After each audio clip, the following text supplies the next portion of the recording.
recipients of that violence, and we are first asked to condemn violence, I find that there's a sense of hypocrisy in those questions when our suffering is not being recognized, and the first thing we're asked is to condemn. What do you think Israel was going to do when Hamas cuts a hole in the fence and comes over the top and kills 1,300 people? What did you think they should have done? I think they have every right to go in combat with Hamas, but I don't think they have the right for 92% of the death count to be civilians. If they burn an infant in a crib, do you see that as a moral equivalent to a collateral death from a bomb being dropped as an act of war? They have explicitly targeted civilian areas that have been marked as civilian areas. Israel has the registry for every person in Gaza. And if that's where the enemy is hiding, do they have a right to attack them? No, they do not have the right to kill. There are some things that are just fundamental human decency. And when I ask you if what happened on October 7th is something you condemn, and you say, well, you have to look at that by looking at hundreds of years of conflict. No, you don't. No, you don't. That's either right or it's wrong, and it was wrong, and I don't need 100 years of conflict to know it was wrong. The fact of the matter is that Hamas, yes, did take innocent life. Why did Hamas take away innocent life? Why was Hamas platformed? Why was Hamas funded? Why is Hamas empowered to take away innocent life? Let me tell you something. When somebody comes over a fence and goes into someone's house and burns their infant in its crib, I don't give a damn why they did it. It's wrong.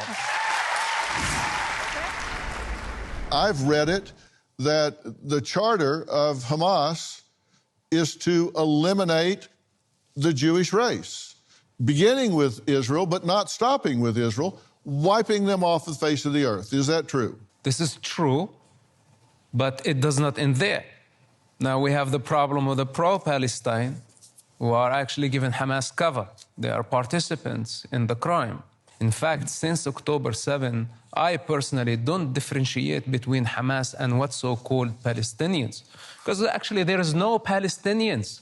There are tribes. There is the tribe of Hamas, and there is the tribe of the Islamic Jihad, and there is the tribe of Khalil, and there is the tribe of Nablus.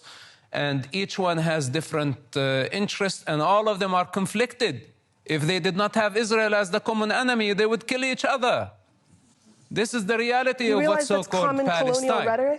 You don't know what Palestine is. Actually, in fact, the keffiyeh that you are wearing, this is just a statement to show that you really lack the authenticity to represent the case. And what's so-called the cause, you know, this is a human problem. So you just... The cause must die. I think enough is enough.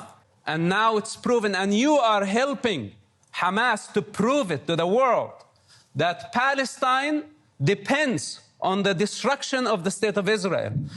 And this is not acceptable, and we are not going to agree to it. And I tell you something, for the next 10 or 20 years, the Palestinian people will pay the bill that Hamas is caused today, and most likely in blood. To you, Hamas and Palestinians are the same, they're one and the same? After October 7, yes, there is no difference. Really?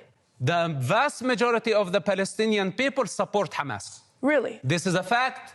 This is proven by statistics, and your silence now. You cannot even condemn Hamas and say that what they did on October 7 was an act of a savage group. You don't have that power. Said I condemn. On what authority do you speak? You only speak on the authority of Hamas propaganda. No, why do you say that I'm speaking on the authority of Hamas propaganda? Because if you were a decent human being, you can say that the thousands were killed on October 7. That was a crime against humanity. It was a genocide.